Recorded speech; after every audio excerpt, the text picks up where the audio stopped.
Hello and welcome to the Failsafe Fitness Podcast Golf Show, episode number 29.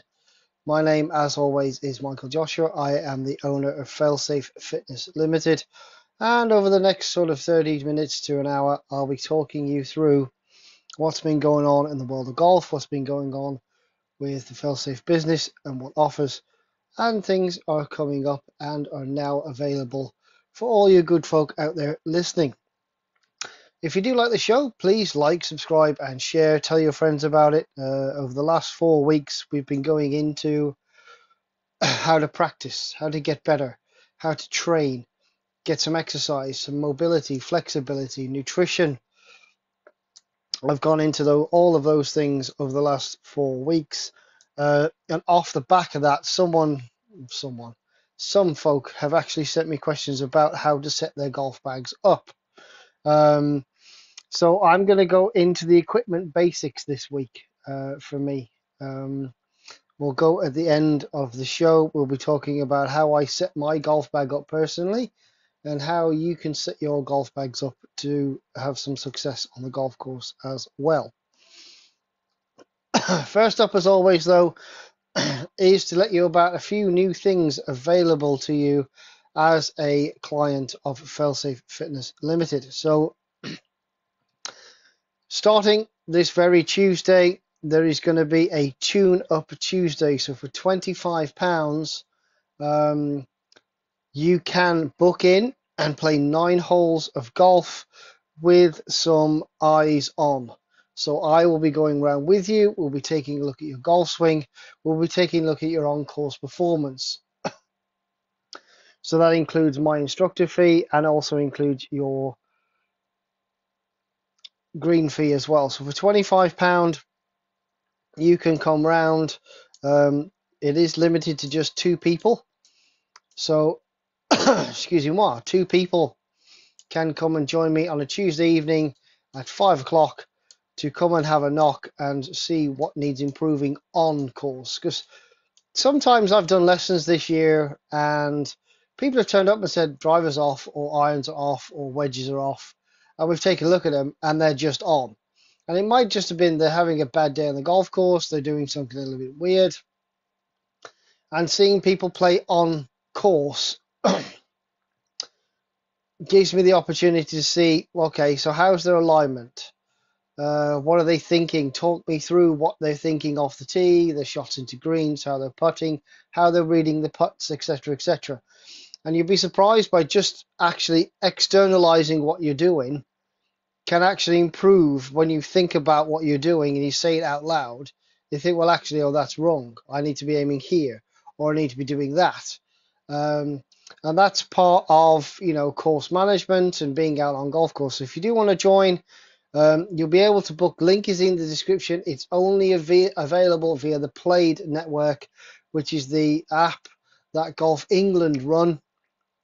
Link is in my LinkedIn. That LinkedIn link is in the description below. Click on that.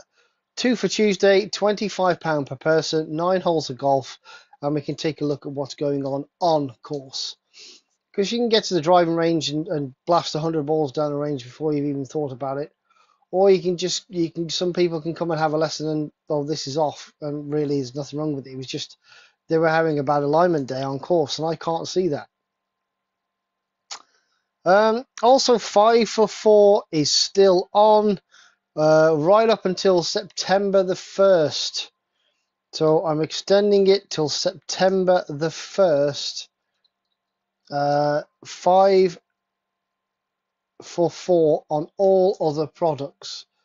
So my strength and conditioning, nutrition and weight management, golf performance, massage are all 5 sessions, 5 1-hour sessions for the price of 4.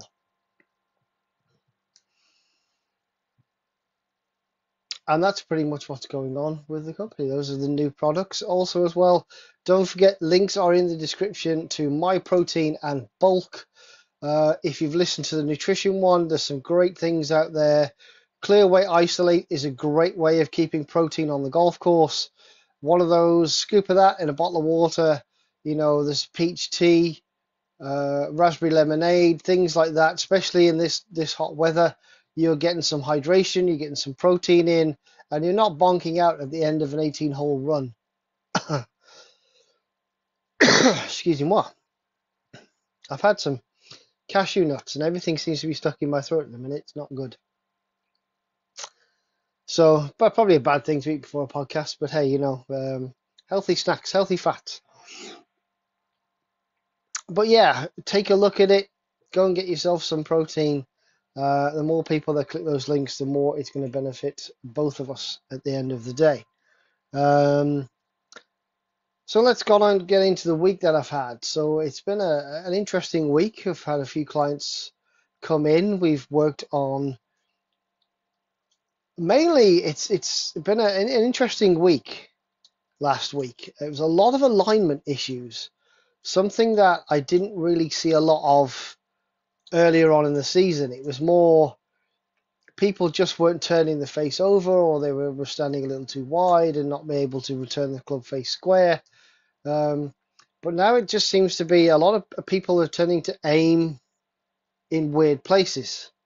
So they're pointing themselves left, and obviously it's going left. They're pointing themselves right, it's going right, but they feel like they're square. So I'm trying to go through a couple of different drills. One is the goalpost drill, just trying to get people to visualize off the tee a set of rugby posts or a goal post. Rugby post is probably better. Though if the ball starts down in between those rugby posts and falls either way, that they're going to have plenty of room either way for the ball to fall into.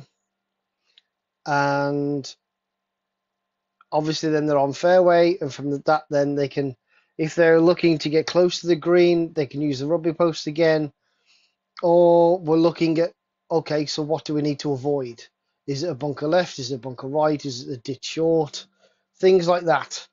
But there's been a lot of alignment issues this week. It's been very interesting to see. Hopefully we fixed a few. I had a couple of messages off people that everything seemed to be going left. I said, well, it might be ball position. So we talked about this in the lesson. If things start going left, you need to start adjusting to go right. So you just need to push the ball position back in your stance a little bit so that your club face isn't turning over so much at the bottom of your arc. Or it might be a case of just swinging out, feeling like you're swinging away out to the right as a right-hander, out to the left as a left-hander. You're swinging away from your body, not towards it, closing the face. But again, this is why I came up with two for Tuesday, the Tune-Up Tuesday.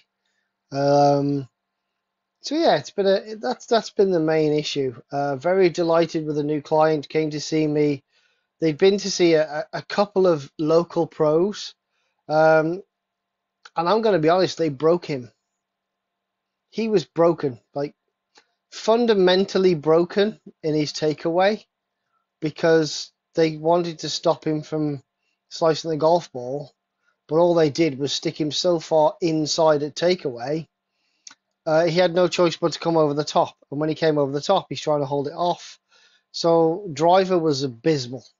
It was absolutely shocking. We worked on a takeaway, sort of a 8 to 12 inch takeaway that was dead straight, just turning the chest before any wrist cocking action take place.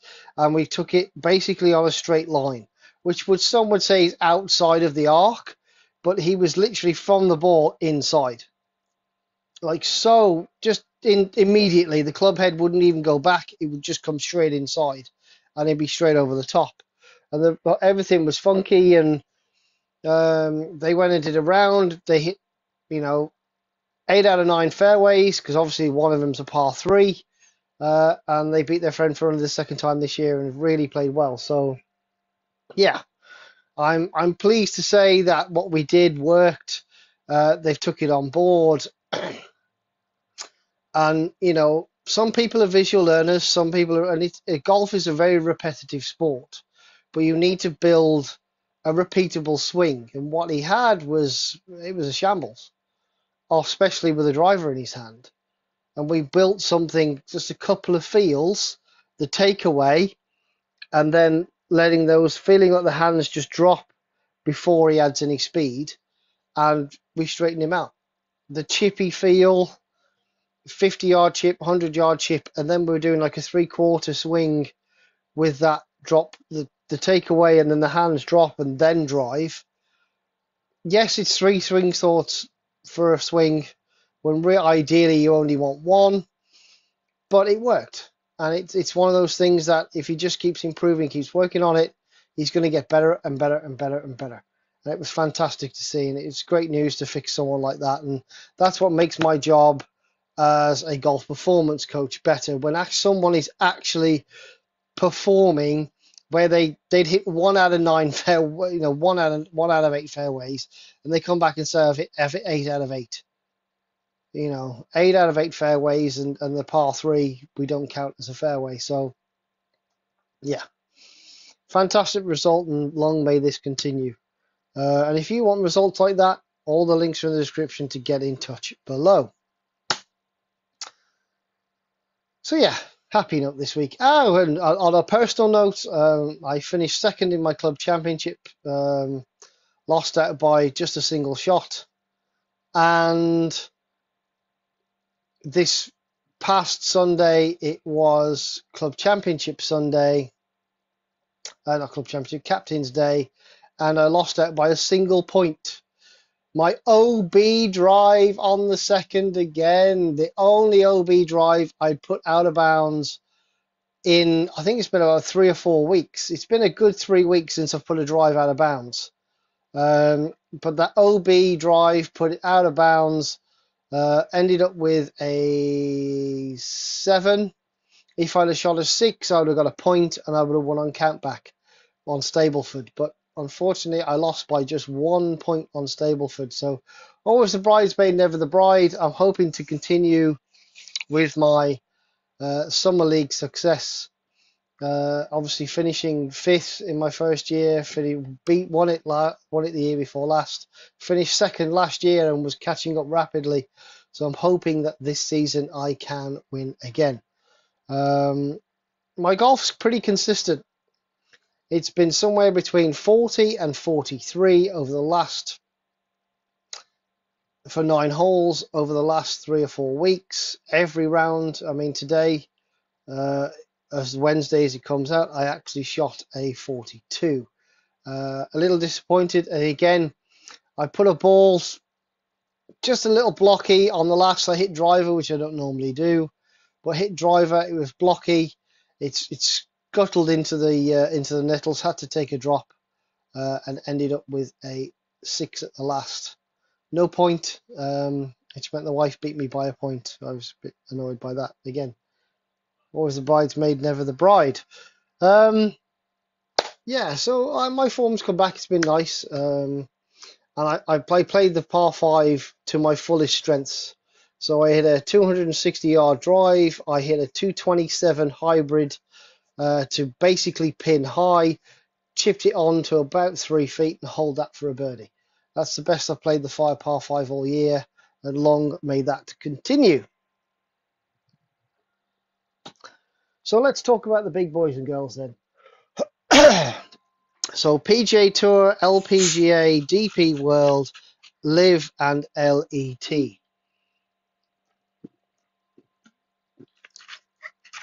There's no LET Tour this week, and the PGA Tour, obviously there's none going on there because they're at the Olympics, which still kind of peeves me, because I always thought the Olympics was an amateur event, because you can't have professional boxers go to the Olympics, so why can professional golfers? I don't understand. I think it's just a promotional thing, and the Olympics are taking money from somebody somewhere. Yeah. Same with the DP World Tour there. Olympics. Live obviously had their live event at the JCB last week, of which John Ram, for the first time since 2023, Masters wins an event. But doesn't mean anything other than the fact that he gets £4 million. $4 million. Great. Well done him. Beating out Tyrrell Hatton. his teammate for that. The LPGA Tour are at the Portland Classic this week, and that's the only other thing, and they're going to be at the Olympics next week.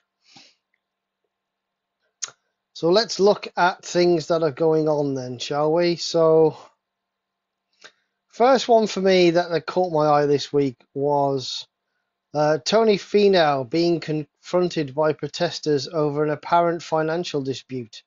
The 34-year-old, who's made more than $40 million on the PGA Tour, was attending his annual golf tournament Oak Ridge Country Club near his home in Salt Lake City, Utah, when he was confronted by peaceful protesters that spent 2.5 hours outside the club's gates. Finau has failed to repay them, all their family members and business associates, for money or time they say helped the former Salt Lake City resident make it to the big time in the sport.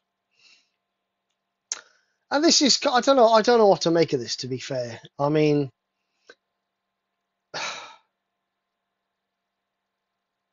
protesters held up signs for the likes of, like, keep your word, pay your debts. And no one knows the real Tony. He's set to appear in court in October after a lawsuit was filed by one of them, who alleges a non-repayment of loans between 2006 and 2009. The financial assistance alone totaled approximately $600,000, including mortgage payments, medical bills, and golf-related expenses, including tournament fees, equipment, and apparel. It is not known if the incidents are related, but the six-time PGA Tour champion has already had one case dismissed in 2021 after David Hunter sued the six-time PGA Tour champion for a breach of contract after he invested in the Tony Finau Corporation, which got dissolved in 2009. So clearly he's got an astute financial manager, and shutting that down was a good idea, and it means he owes nothing. But, some players, some bigger players, and some players that get on the tour, they get sponsors. There's a couple of people who play at our club who've helped a local PGA pro somewhere get onto the DP World Tour by giving them, they need 50 to 100 grand to go and play on the DP World Tour. Flights to Dubai, hotels, etc. don't come cheap. And if you're struggling at the lower end of the card, only making probably 1 in 3 or maybe even 1 in 4 cuts, you're not making a lot of money. So this PGA Tour Pro, DP World Tour Pro was helped out, and he made 600 grand, and I'm pretty sure the players got a bit of, the investors got a little bit back on their investment. But at the end of the day, if you ask for help, if it all goes wrong, are you still going to be asking the non-successful player for that money back? Just because, you're a PGA Tour player pro who's made $40 million, yes, I agree, maybe pay your debts and whatever, but are these people just cash grabbing off Tony? Or is any of this true? I'm sure we'll find out eventually. But it was just a weird story. That, I know there are a few PGA pros that help guys up on the ladder by giving them sort of incremental payments of $15,000, $20,000, $30,000 to help them get set up on the tour. And then when those tour pros make that money, they take 5-10% of that, as well as the managers and the wages. So, out of their, if they make $1 million on the tour 1 year in their first year or second year, that the pros that help them will take 10%, the caddy takes 10%, agent takes 10%, tax takes 40%. So the tour player is left with about 30% of the money from $1 million. So he gets 300 grand. But the 100 grand investment or 50, 60 grand investment that was made by the tour pro initially, they get their money back and everybody wins. So yeah, I just thought it was a weird thing to happen. Second thing that caught my eye was John Ram. He made the leap from PGA Tour to LIV, obviously in December. And the last 2 weeks, he's called for different changes to the game.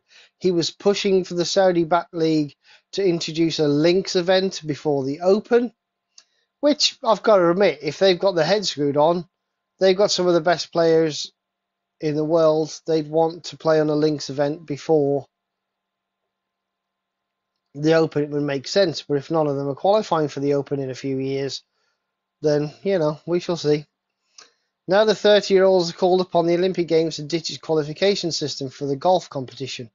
He's obviously going to represent Spain against David Puig. I don't know. Never heard of him. He said, allow the countries to pick themselves. There needs to be some guidelines, but the Team USA basketball has freedom to choose whoever they like. I understand it's different circumstances, but I think you need to let each country choose who they want to play in the future. And I would also like to see some team aspect in the Olympics as well, right? I mean, we are here representing Spain, so I would love to be able to represent Spain as a partner or somehow, whether it's a combined sport or us playing together in a team event. That would be extremely nice rather than just being an individual. Like I say, he picked up his first win beating his teammate Tyrrell Hatton, and they also picked up the team event. So their team picked up around, I think it was about, $5 or $8 million the weekend.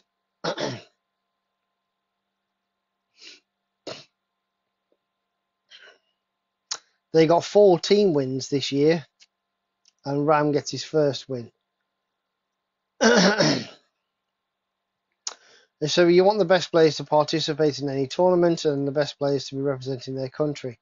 That's all I can say. Obviously, creating qualifying criteria might need to change, but that's the job for the people who are a lot more knowledgeable than me. And it's weird because, professional boxers aren't allowed to box at the Olympics, and hockey players are. Professional rugby players, I think there has to be I think there's a limit, isn't there, to a couple. Footballers, there's a couple. But hockey teams are hockey teams. A lot of them are professional hockey players.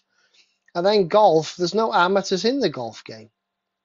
I think the Olympic golf should, Olympic medals should be, elite amateurs or something like that. I don't think they should be professionals who do it for a living, like outright do it for a living. I think if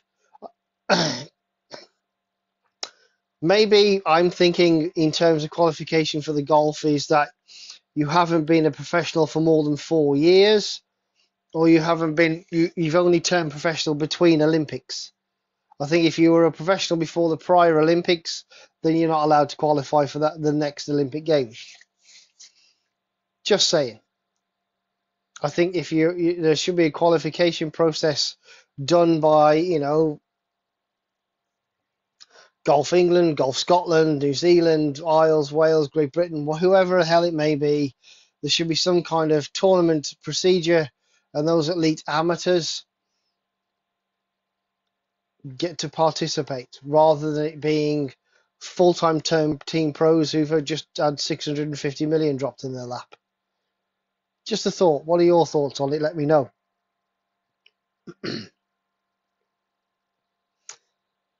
Then the final little piece of news for me was, of course, Ladies Scottish Open.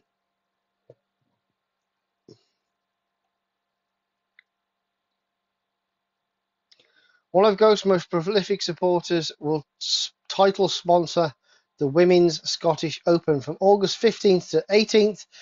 A collection of the world's top females will descend on Dundonald Links, co-sanctioned by the LPGA Ladies European Tour. It consistently boasts one of the strongest fields outside the majors, and this year will be no different. But when the players arrive in Ayrshire, the tournament's new title sponsor will be ISPS Handa. Founded by the 2006 Japanese philanthropist, ISPS Handa is a long-term partner of the professional and amateur games around the world. And and they are delighted to be the sponsors and be added to the portfolio of the LPGA and LET tours. And it's an important allowing those two companies to deliver this tournament at the home of golf in Scotland. This year's lineup will feature no fewer than 17 major champions, 35 players set to compete at the next week's Paris Olympics. Georgia Hall and Charlie Hall are the leading GB hopes, with Lilia Vu and Rose Zhang will contest the Scotland's National Open. And it's obviously going to be a week before the AIG Women's Open, which is being held exactly 7 days later at St Andrews, the home of golf. It's going to be an exciting time. So if you enjoy watching links golf, then, starting on the 15th of August and then carrying on 22nd of August after that, you'll be able to watch the ladies give it a go. And I find the ladies game fascinating, just the way they're so accurate off the tee and the way they get themselves up and down. It's a much more relatable game to me than the men's tour. But that's just the way my brain works, I think. It's fantastic. Let me know who you think might win in Scotland over the next couple of weeks. And what are your thoughts on John Ram and the qualification, or having professionals playing at the Olympics?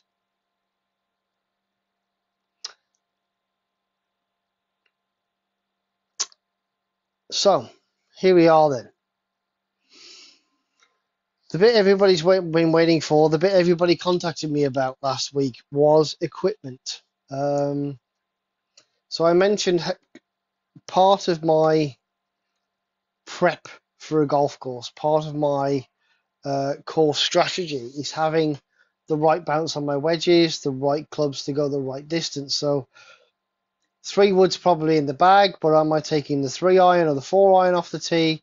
Am I taking 3 and 4-iron instead of the 3 and 4 hybrid? Do I want to keep it low? Do I want to hit it high? Do I want a mixture of both? So let's just go through a few equipment basics for me. So obviously, bare minimum basics on the rules, you're going to have 14 clubs in the bag.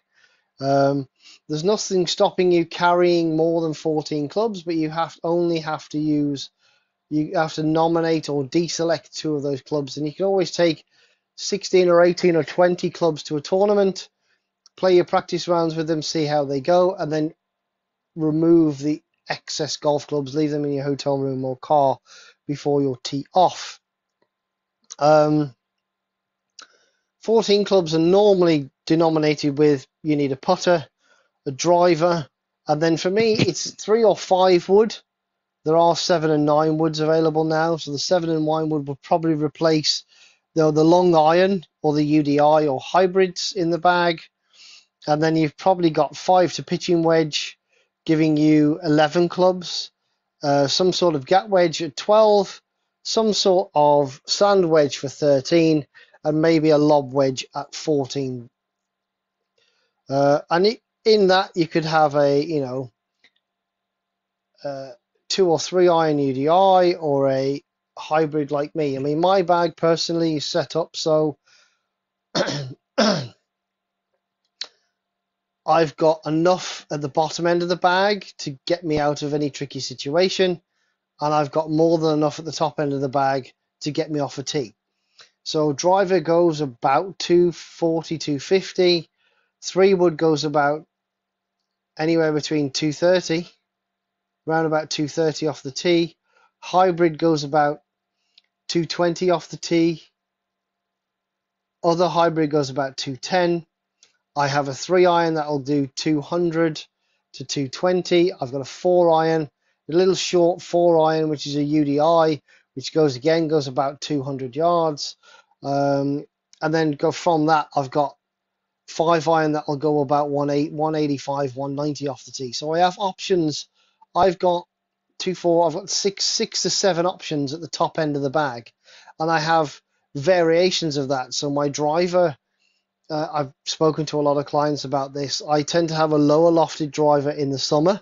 So I've currently got a 9-degree head set to 9.75 to give me a little bit of extra launch this year. I had it set down at 7.5 last year. So obviously fairways are firm.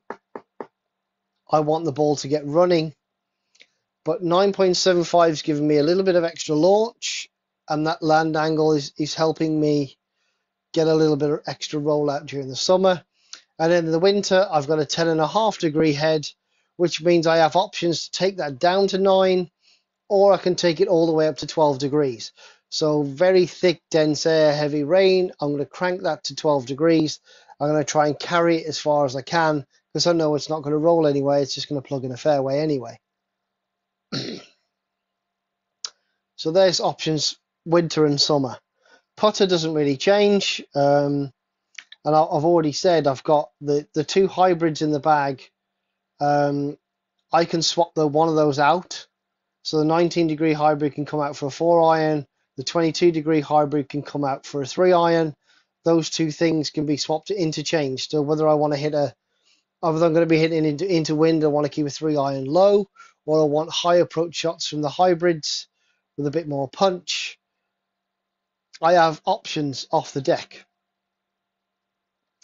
3-wood for me. I don't carry a 5-wood, hence the two hybrids, especially the one at 19 degrees, which is basically 5-wood-ish in terms of loft and length. But I just feel I can control it a bit more.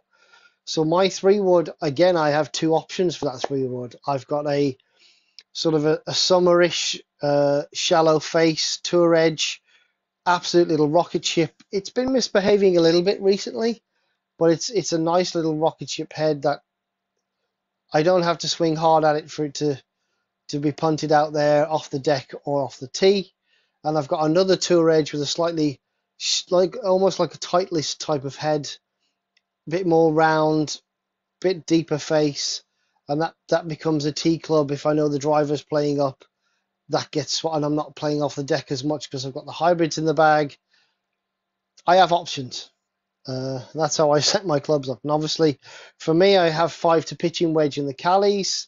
5-iron starts at 23 degrees, pitching wedge is 44.